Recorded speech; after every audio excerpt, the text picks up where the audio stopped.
Hello everyone, welcome to my foundation classes your any time classroom. तो गैस अभी चल रहा है हमारा ऑनलाइन टेस्ट सीरीज। तो अगर आप सभी को वीडियो अच्छा लगता है तो वीडियो को एक लाइक कर दो और अपने फ्रेंड्स के साथ भी जल्दी से जल्दी शेयर कर दो। उसके बाद फिर स्टार्ट करो आज का टेस्ट। तो आज का आपका पहला क्वेश्चन है, कुतुब मीनार के पास स्थित लौह स्तंभ को किसने बनवाया था? कुतुब मीनार आप जान रहे हो, कुतुब मीनार, ठीक है।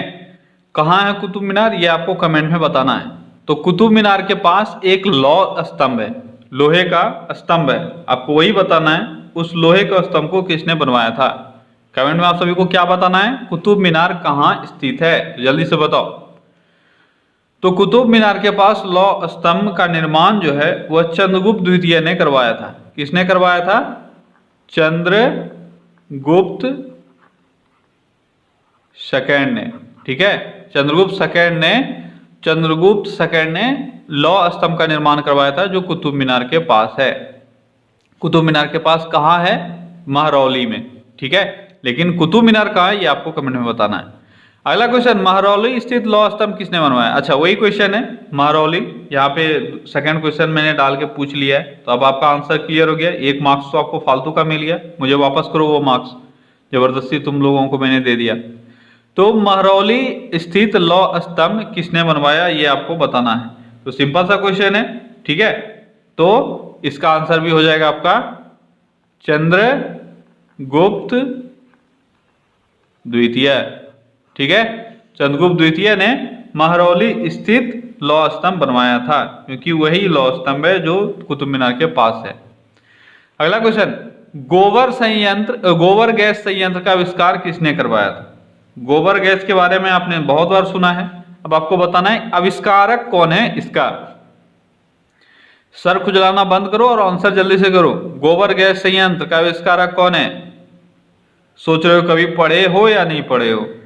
तो नाम तो शायद मुझे लगता है आप लोगों ने सुना होगा, सीबी देसाई, ठीक है। सीबी देसाई, इन्होंने गोबर गैस संयंत्र की खोज की थी। अगला क्वेश्चन, फिल्म अभिनेता राजकुमार का असली नाम क्या था? राजकुमार के नाम से फेमस जो शख्स थे, फिल्म अभिनेता थे, उनका असली नाम था भूषण पांडे। क्या नाम था? भूषण, ठीक है, भूषण पांडे, ठीक है। भूषण पांडे था उनका असली नाम। सॉरी, पांडे नहीं था, भूषण पंडित था, ठीक है। भूषण पंडित, भूषण पंडित, ठीक है। भूषण पंडित था उनका ओरिजिनल नाम। अगला क्वेश्चन, नेताजी सुभाष चंद्र बोस का जन्म 23 जनवरी को किस वर्ष हुआ था?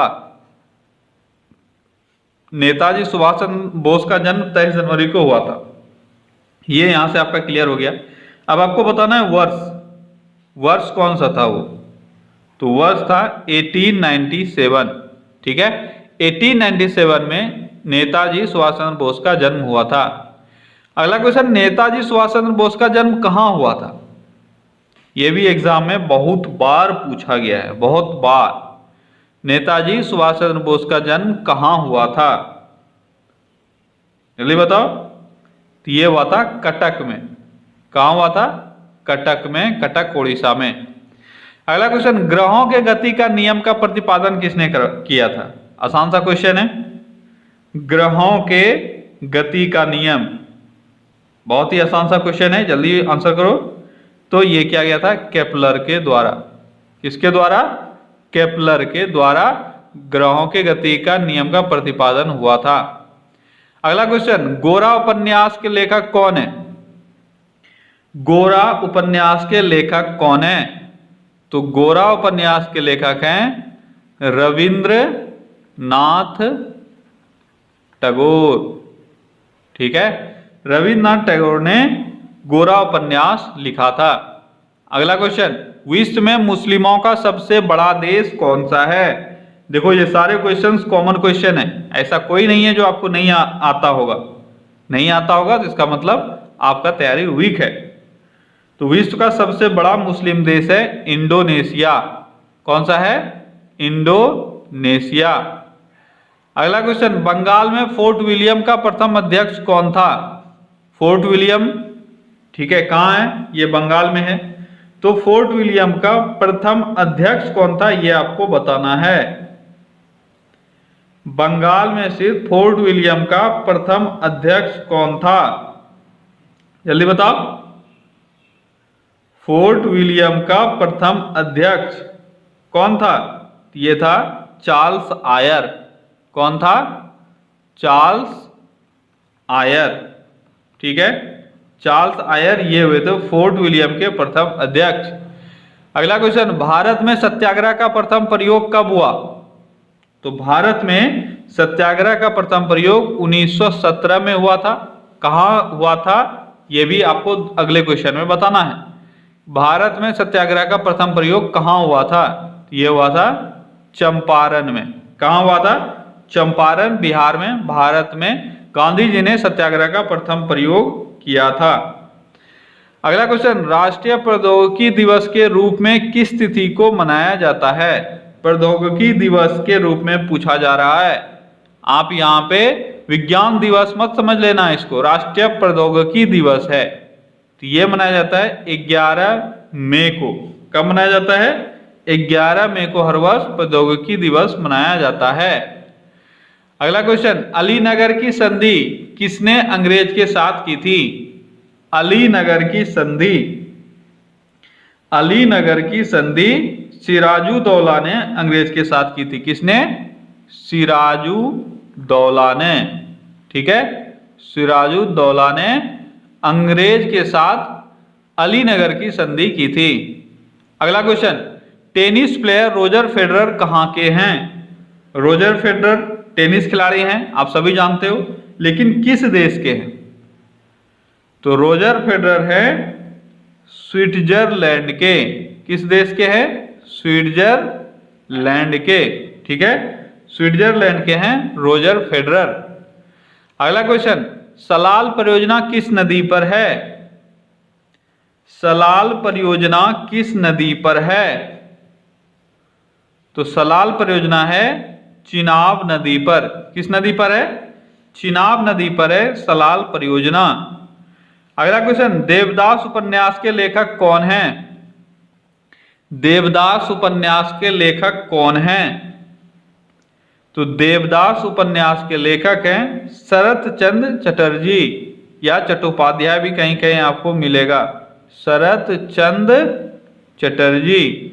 ठीक है, शरत चंद्र चटर्जी ये हैं देवदास उपन्यास के लेखक। अगला क्वेश्चन, डेविस कप किससे संबंधित है, यानी किस खेल से संबंधित है। डेविस कप, डेविस कप किस खेल से संबंधित है। तो डेविस कप लॉन टेनिस से संबंधित है। किस खेल से संबंधित है, लॉन टेनिस से संबंधित है डेविस कप। अगला क्वेश्चन, अकबर कितने वर्ष की उम्र में सम्राट बना। अकबर बहुत ही छोटी उम्र में सम्राट बन चुका था। आपको बताना है कितने वर्ष की उम्र में। तो यहाँ पे दो तरह के आंसर आपको मिलेंगे। कई जगह आपको 14 वर्ष की उम्र में मिलेगा, लेकिन एग्जैक्ट आंसर है 13 वर्ष 6 महीना। ठीक है, 6 माह, 13 वर्ष 6 माह के उम्र में यह सम्राट बना था। अगला क्वेश्चन, भारत द्वारा प्रथम परमाणु विस्फोट का भूमिगत परीक्षण कब किया गया था। भारत द्वारा परमाणु विस्फोट का भूमिगत परीक्षण कब किया गया था। तो 1974, ये आप सबको पता होगा, लेकिन डेट बताना है आपको। तो डेट था 18 मई 1974। ठीक है, 1974 में प्रथम परमाणु विस्फोट किया गया था भारत में। कहाँ किया गया था, ये आपको कमेंट में मुझे बताना है। बहुत ही इंपॉर्टेंट क्वेश्चन है, कहाँ किया गया था।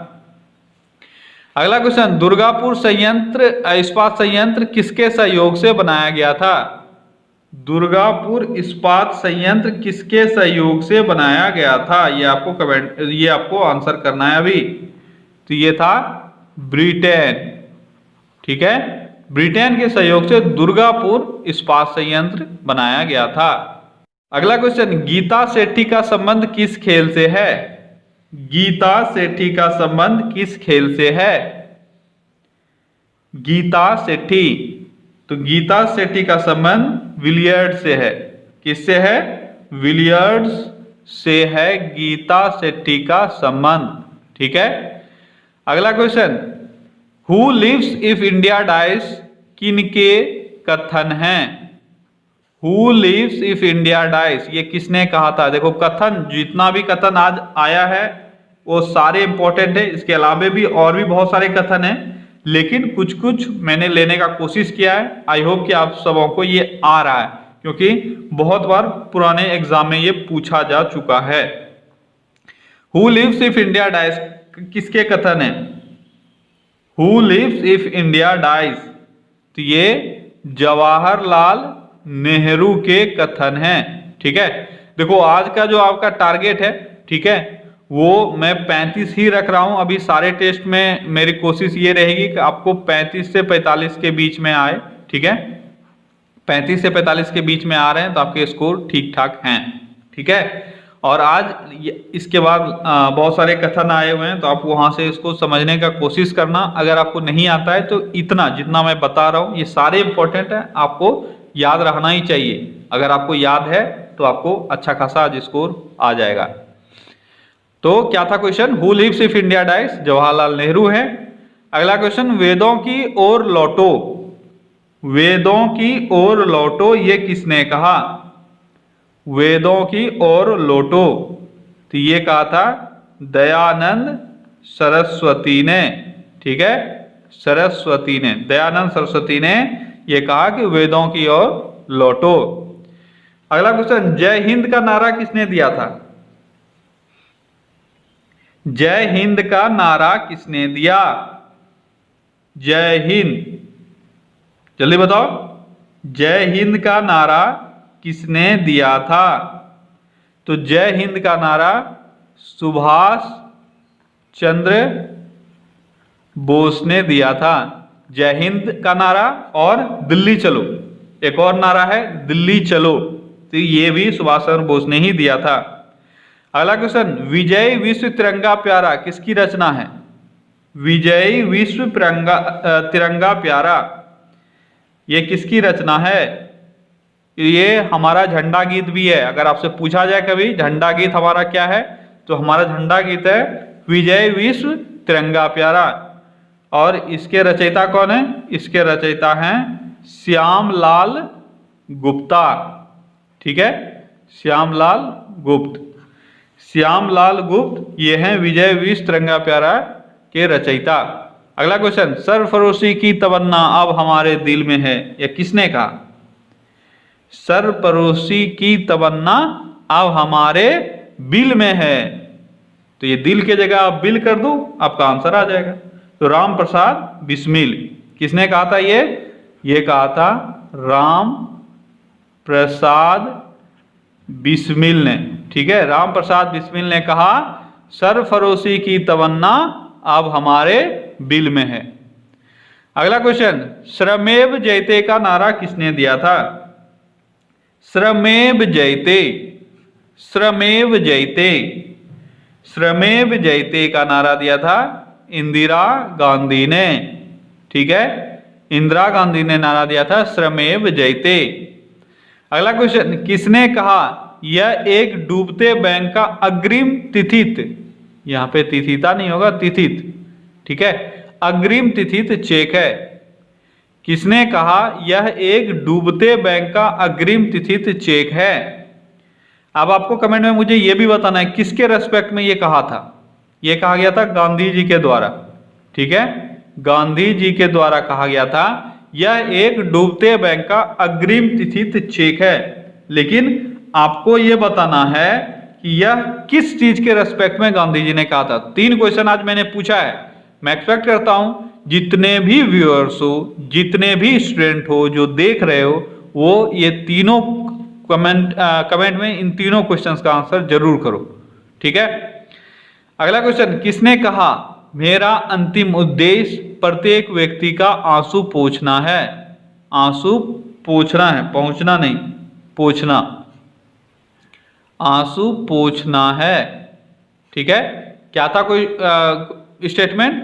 किसने कहा कि मेरा अंतिम उद्देश्य प्रत्येक व्यक्ति का आंसू पोंछना है? प्रत्येक व्यक्ति का आंसू पोंछना ये उनका अंतिम उद्देश्य था। यह किसने कहा? ये कहा गया था जवाहरलाल नेहरू के द्वारा। अगला क्वेश्चन, किसने कहा देश का पूजा ही राम की पूजा है? देश का पूजा ही राम का पूजा है, यह किसने कहा? यह कहा गया था मदन लाल ढींगरा के द्वारा। ठीक है, मदन लाल ढींगरा ने कहा कि देश की पूजा ही राम की पूजा है। अगला क्वेश्चन, जय जगत का नारा किसने दिया था? जय जगत का नारा किसने दिया? तो जय जगत का नारा दिया गया था विनोबा भावे के द्वारा। जय जगत का नारा किसने दिया? विनोबा भावे ने। अगला क्वेश्चन है, हिंडनबर्ग रेखा किन दो देशों के बीच है? तो जितना नारा अभी आपके लिस्ट में आया, ठीक है, आई होप कि ये सब आप रट जाओगे आज के आज। अगला क्वेश्चन, हिंडनबर्ग रेखा किन दो देशों के बीच है? तो हिंडनबर्ग रेखा है, कल भी मैंने आपको कुछ कुछ बताया हुआ था, ठीक है, जो जल संधि है वो। आज मैं कुछ रेखाओं के बारे में बता रहा हूं, ठीक है। यहां से देखो आपको एक हिंट्स भी लेना है कि आपको क्या क्या पढ़ने हैं। मैं हर एक चीज को इंक्लूड करने का कोशिश करता हूं, ठीक है। तो जो अच्छे स्टूडेंट हो वो यहां से पढ़ के आपको ये लग गया कि ये मुझे नहीं आ रहा है, तो इस फील्ड में आपको रिवीजन की जरूरत है, तो आप जाके आज के आज ही रिवीजन करो। ये होता है एक बेस्ट स्टूडेंट का पहचान। अगला क्वेश्चन, हिंडनबर्ग रेखा किन दो देशों के बीच है? तो किन दो देशों के बीच है? यह है जर्मनी, ठीक है, जर्मनी और पोलैंड के बीच, ठीक है, जर्मनी और पोलैंड के बीच है हिंडनबर्ग रेखा। अगला क्वेश्चन, 24वीं अक्षांश रेखा किन दो देशों के बीच है? 24वीं अक्षांश रेखा, देखो ये 24वीं और 49वीं, ये दो चीजें हैं जो बार बार आपसे पूछे जाते हैं। तो 24वीं अक्षांश रेखा है भारत और पाकिस्तान के बीच, ठीक है, और 49वीं स्थान रेखा 49th पैरेलल लाइन, ये किन दो देशों के बीच है? जल्दी बताओ। 49 पैरेलल लाइंस ये है अमेरिका, ठीक है, और कनाडा के बीच, अमेरिका और कनाडा के बीच है 49 समांतर रेखा। अगला क्वेश्चन, मैगी नॉट रेखा किन दो देशों के बीच है? मैगी नॉट रेखा, इसको सीज फ्राइड रेखा, दूसरा एक और रेखा है सीज फ्राइड रेखा, ठीक है। या तो मैगी नॉट रेखा आपसे पूछा जाएगा या सीज फ्राइड आपसे पूछा जाएगा। तो ये किन दो देशों के बीच है? ये है जर्मनी और फ्रांस के बीच, ठीक है, जर्मनी और फ्रांस के बीच में है मैगी नॉट रेखा और सीज फ्राइड रेखा, ठीक है। अगला क्वेश्चन, गोवा कब आजाद हुआ था? गोवा कब आजाद हुआ था ये आपको बताना है। गोवा को आजादी कब मिली थी? तो गोवा आजाद हुआ था 1961 ईस्वी में। अगला क्वेश्चन, रामकृष्ण मिशन कब बना था? रामकृष्ण मिशन कब बना था? तो रामकृष्ण मिशन बना था 1897 में। अगला क्वेश्चन, जिन्ना ने किस वर्ष भारतीय मुसलमानों के लिए अलग देश की मांग की थी? ये मैंने पहले भी आपको बताया हुआ है। तो ये क्या गया था 1940 में। अगला क्वेश्चन, दूसरा विश्व युद्ध किस तारीख को शुरू हुआ था? दूसरा विश्व युद्ध किस तारीख को शुरू हुआ था ये आपको बताना है, जल्दी बताओ। तो दूसरा विश्व युद्ध 1 सितंबर 1939 को चालू हुआ था। अगला क्वेश्चन, मालगुडीज डेज के लेखक कौन हैं? मालगुडीज डेज के लेखक कौन हैं? मालगुडीज डेज, तो इसके लेखक हैं आर.के. नारायण। आर.के. नारायण ये है मालगुडीज डेज के लेखक। कंफ्यूज किया जाता है आपको के.आर. नारायण करके, ठीक है। तो मालगुडीज डेज के आर.के. नारायण हैं लेखक। अगला क्वेश्चन, महारानी विक्टोरिया का घोषणा पत्र किसने पढ़कर सुनाया था? महारानी विक्टोरिया का घोषणा पत्र, जल्दी बताओ। महारानी विक्टोरिया का घोषणा पत्र किसने पढ़कर सुनाया था? यह सुनाया गया था लॉर्ड कैनिंग के द्वारा, ठीक है। एक्चुअली में आपको पता होगा कि 1857 में भारत में युद्ध हुआ, ठीक है, और एक ऐसा सिचुएशन बन गया कि यहाँ का जो सत्ता है वह क्राउन के हाथ में चला गया। तो 1858 में जो फुल्ली यहाँ का सत्ता है वो क्राउन के हाथ में गया, और 1858 में ही जो महारानी विक्टोरिया थी उस वक्त, तो उन्होंने क्या किया, उन्होंने एक घोषणा पत्र भारत के लिए भेजा भारत, और भारत में उस वक्त के गवर्नर जनरल कौन थे, लॉर्ड कैनिंग, तो उन्होंने ही पढ़कर सुनाया था।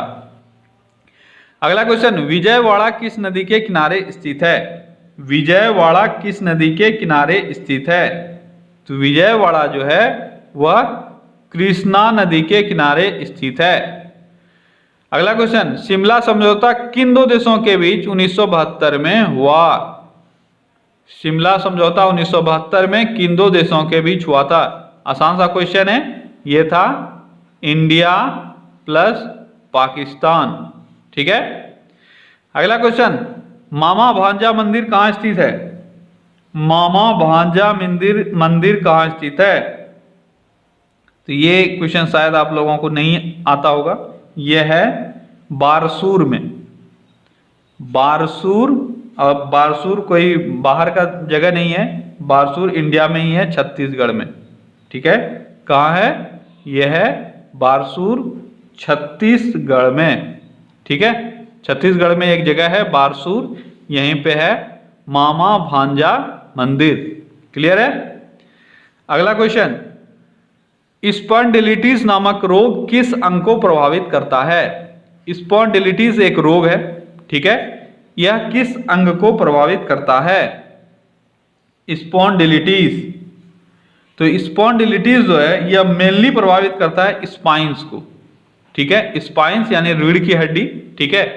स्पॉन्डिलिटिस, स्पॉन से स्पाइंस याद रख सकते हो, ठीक है। स्पॉन्डिलिटिस मेनली स्पाइंस को प्रभावित करता है। अगला क्वेश्चन, पृथ्वी का विषुवतीय व्यास लगभग कितना है? पृथ्वी का विषुवतीय व्यास लगभग कितना है? पृथ्वी का विषुवतीय व्यास यानी इक्वेटोरियल डायमीटर का बात किया जा रहा है, तो विषुवतीय व्यास है 12,756। आपको मैंने बोला हुआ है कि इसको मोबाइल नंबर की तरह याद रखो, 12,756, 12,756, 12,756, यह है विषुवतीय व्यास पृथ्वी का। अगला क्वेश्चन, अंतर्राष्ट्रीय रेड क्रॉस का मुख्यालय कहाँ है? अंतर्राष्ट्रीय रेड क्रॉस का मुख्यालय कहाँ है? तो अंतर्राष्ट्रीय रेड क्रॉस का मुख्यालय है जेनेवा। कहाँ है? जेनेवा है अंतर्राष्ट्रीय रेड क्रॉस का मुख्यालय। अगला क्वेश्चन, डोगरी भाषा का संबंध किस राज्य से है? डोगरी भाषा का संबंध किस राज्य से है? तो डोगरी भाषा का संबंध जम्मू एंड कश्मीर से है, ठीक है। अब जम्मू कश्मीर आपका राज्य नहीं रहा, एक पूर्ण राज्य नहीं रहा। जम्मू और कश्मीर केंद्र शासित प्रदेश बन गया है, लद्दाख अलग केंद्र शासित प्रदेश बन गया है, और ये आज से यानी आज से नहीं, आपका 1 नवंबर से ये वैलिड है, ठीक है। और दोनों जगह अलग अलग गवर्नर होंगे, ठीक है, लेफ्टिनेंट गवर्नर जिसको एलजी बोलते हैं। लेकिन खासियत ये होगा कि जम्मू कश्मीर में मुख्यमंत्री होंगे लेकिन लद्दाख में मुख्यमंत्री नहीं होंगे। ये थोड़ा सा चीजें हैं जो आपको क्लियर रहनी चाहिए। अगला क्वेश्चन, ब्राजील किस महाद्वीप में अवस्थित है? ब्राजील किस महाद्वीप में अवस्थित है? ब्राजील किस महाद्वीप में अवस्थित है? जल्दी बताओ। तो ब्राजील ये साउथ अमेरिका में है, साउथ अमेरिका में स्थित है ब्राजील, ठीक है। तो क्या गाइस, तो ये था आज का आपका टॉप 50 क्वेश्चंस। आई होप कि आपको ये सेशन अच्छा लगा होगा, ठीक है। अगर अच्छा लगा तो एक लाइक तो ठोक ही सकते हो यार, ठीक है। और खुद ठोको और दूसरों से भी ठोकवाओ, क्योंकि ज़्यादा से ज़्यादा लाइक्स आएंगे, ज़्यादा से ज़्यादा व्यूज़ आएंगे, ज़्यादा से ज़्यादा कमेंट आएंगे, तो ही मुझे ऐसा लगता है कि आप लोगों को इस सेशन से बेनिफिट हो रहा है और आप लोग एग्ज़ाम के लिए अच्छे से खुद को प्रिपेयर कर पा रहे हो। देखो, मेरा उद्देश्य बस यही है कि मैं आप लोगों को एग्ज़ाम के लिए तैयार करूँ, ठीक है। पढ़ाने वाले तो बहुत हैं, लेकिन ये वन लाइनर का जो मैंने स्टार्ट किया है, इसका मेन मोटिव मेरा यही है। यहाँ पे मैं न्यू क्वेश्चंस नहीं डालता हूँ, ठीक है, सिर्फ पुराने क्वेश्चंस डालता हूँ। हाँ, कुछ न्यू आ जाए जो आपको न्यू लगे, लेकिन वो कहीं ना कहीं एग्जाम में आए हुए रहते हैं, ठीक है, ये मैं गारंटी के साथ कहता हूँ। जितना क्वेश्चन इसमें है वो कभी ना कभी एग्जाम में आए हुए हैं, इसलिए आपको वो टेंशन नहीं लेना है कि ये न्यू चीजें हैं इस कारण से आप वन लाइनर में इसको आंसर नहीं कर पा रहे हो। तो मैं ये कोशिश करता हूँ कोई भी एग्जाम का अगर आप तैयारी करो तो आपका जो प्रीवियस ईयर का क्वेश्चन है उस पर आपको फुल्ली कमांड रहना चाहिए, ठीक है, तभी आप एग्जाम के लिए एलिजिबल घोषित होते हो, नहीं तो नहीं होते। तो मेरा ये टारगेट है इस सेशन के थ्रू मैं आपको याद करवा दूं उन सारी चीजों को, क्योंकि ये वन लाइनर है, ऑप्शन है नहीं तो आप तुक्का लगा नहीं पाओगे। आपको आंसर आता है तो ये आप आंसर कर पाओगे, ठीक है। तो आप इस सेशन को अच्छे से देखो और अपने फ्रेंड्स के साथ भी शेयर करो ताकि ज्यादा से ज्यादा लोग हमारे साथ जुड़ सके, ठीक है। चलिए कल फिर से मिलते हैं अगले सेशन में। Till then take care, bye bye.